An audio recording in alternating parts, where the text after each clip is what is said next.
Hello and welcome back. We're spending these days looking at questions that Jesus asked to his disciples and to people around him, and also ultimately that he asked us, instead of the other way around, questions that we would like to ask him. And we're focusing those questions out of the book of John. So if you want to follow along with me, in a few moments I'm going to be reading from chapter 13 of the book of John. Beginning in chapter 13 and really running through chapter 17, there is a shift in the book. John wants to prepare us for what is about to happen. And the question, this is the first major crisis that the early church experienced, and that is, what are we going to do after Jesus leaves?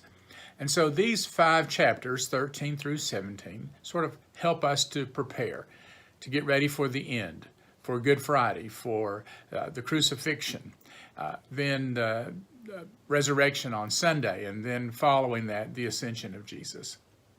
So when chapter 13 opens up, Jesus is in the upper room with his disciples. They are celebrating a meal together. This is the last meal that they will eat together before his crucifixion.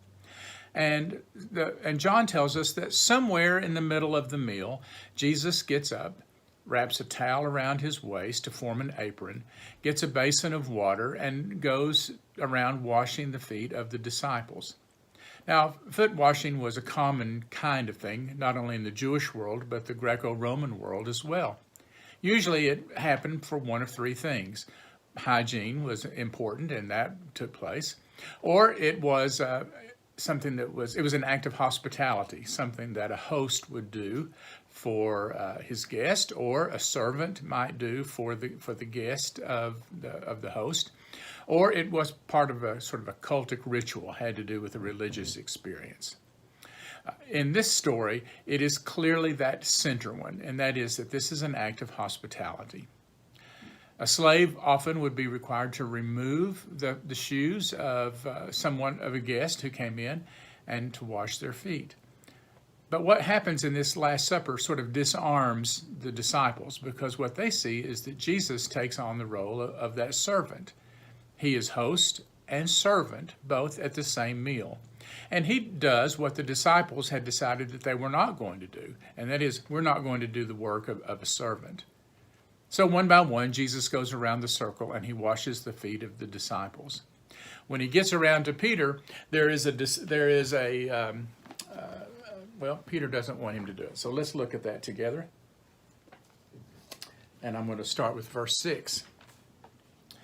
He came to Simon Peter, who said to him, "Lord, are you going to wash my feet?" And Jesus replied, "You don't realize now what I'm doing, but later you will understand." "No," said Peter, "you shall never wash my feet." Jesus answered, "Unless I wash you, you have no part with me." Then Lord, Simon Peter replied, "Not just my feet, but my hands and my head as well." Jesus answered, "Those who have had a bath need only to wash their feet. Their whole body is clean, and you are clean, though not every one of you." For he knew who was going to betray him, and that was why he said not everyone was clean. When he had finished washing their feet, he put on his clothes and he returned to the place. "Do you understand what I have done for you?" And that's the question. Do you understand what I have done for you? Jesus asked. "You call me teacher and Lord, and rightly so, for that is what I am.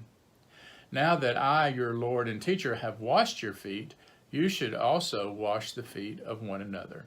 I have set an example for you, and you should do as I have done." Peter sort of misunderstood what was going on in this story. He wanted his hands. If Jesus was going to wash his feet, then he wanted to be totally clean. He wanted his hands and his head to be washed as well. In other words, Peter was placing the emphasis not on Jesus and a relationship with Jesus, but instead he was placing the emphasis on the water. Washing is not about the water. It's about entering into a relationship with Jesus Christ by receiving this gift or this gesture of hospitality that he had with his disciples. So to be unclean, as we find in this story, is not to be unwashed, because all of them had been washed by this water. To be unclean is to not be living in a relationship with Jesus Christ. And so when Jesus was finished, he poured out the dirty water, he wiped his hands clean, he returned to the table, and then that question, do you know what I have done to you? Do you know what it is that has happened here? Jesus, who is both master and teacher, had become the servant, and he washed the feet of every one of the disciples. And in essence, he was saying, I have done what you also must do. Very patiently, he cleansed them one by one. You know, this is a command that most people like to brush aside. We don't like to talk much about this. In fact, we don't use this. There's a word in here that we don't use very often. It's sort of a church word. We use it in Bible studies or maybe in sermons, and that is the word sanctification. It's a John Wesley word. It's a Methodist word. It's a word that's used by the Pentecostal movement. It means to be set apart, to be cleansed, to be washed, to be pure. And the disciples are people who get their feet dirty, not just those 12, but us as well.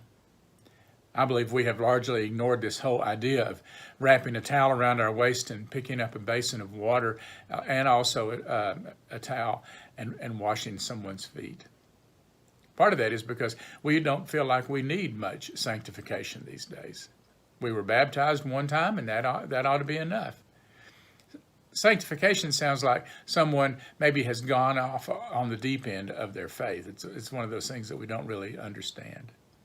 But Jesus, in washing the feet of his followers, was dealing with what I believe he was saying is this is the essence of what it means to be a disciple. And the action is so simple, it's so easy for us to miss just how important it is. To be sanctified means that we are going to allow him to wash all of the dirt away. Simon Peter is someone we can identify with. He seems to be one of us. He had been baptized. He had already had his share of water a number of times. He said, "Lord, do you wash my feet also?" But Simon was also stubborn. "You shall never wash my feet," he says in verse 8. But Jesus acted as if he didn't hear a single word that Simon said. Instead, he took Simon Peter's old, worn-out, dusty sandals off, and he placed those big old callous feet into a basin of water, and he slowly washed the dirt of the day away. And then he said, "What I am doing for you, now you don't understand, but afterward you will understand." After what? Peter must have imagined. After he's going to draw the sword and to protect Jesus in the garden? After he denies Jesus by the campfire outside of Caiaphas' house?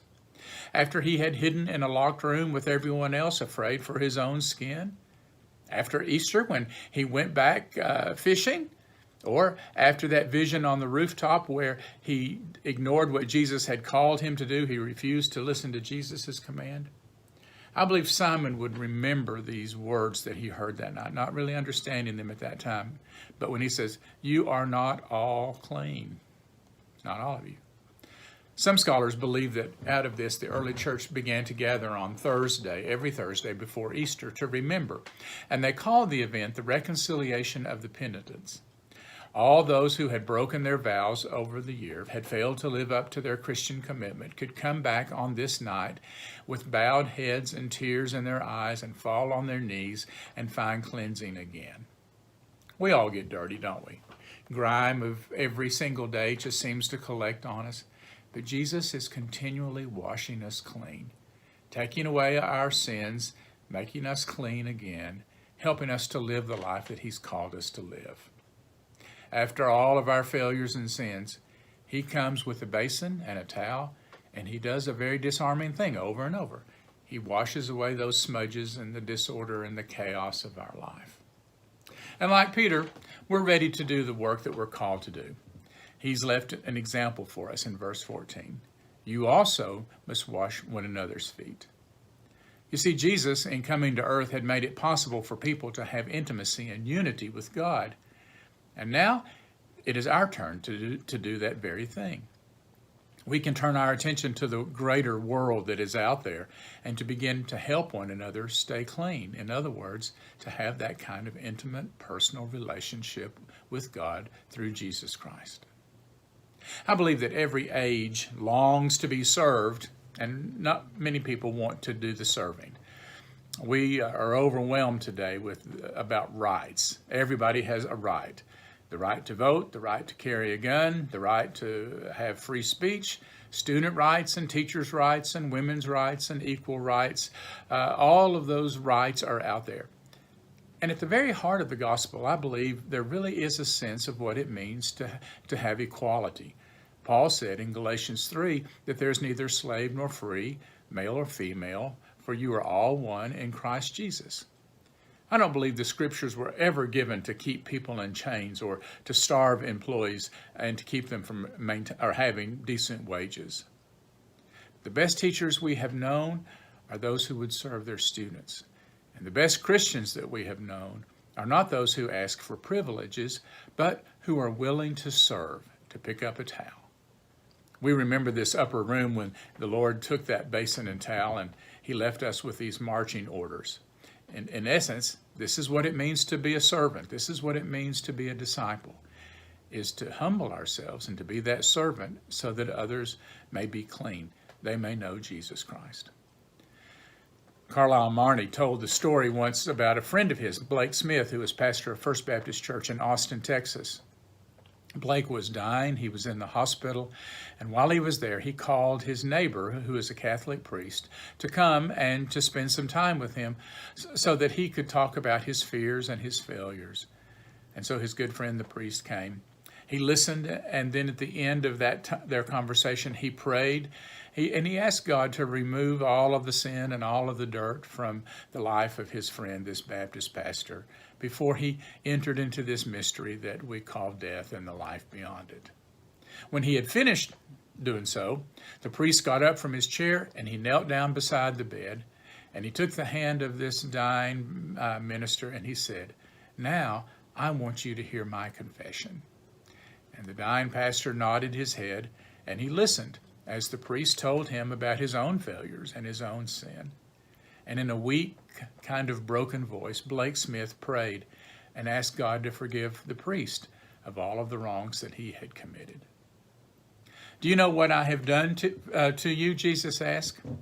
"I have washed you clean as a newborn baby once again, so that you might leave renewed and sanctified and ready to go out and wash away the dirt from someone else's life." So we leave this week with a great command. This is what it means to be a disciple. Go and wash the feet of someone else. Tell them about this relationship. Introduce them to God through Jesus Christ. Hope you have a good day and a great week, and I look forward to seeing you again soon. Thanks.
Hello and welcome back.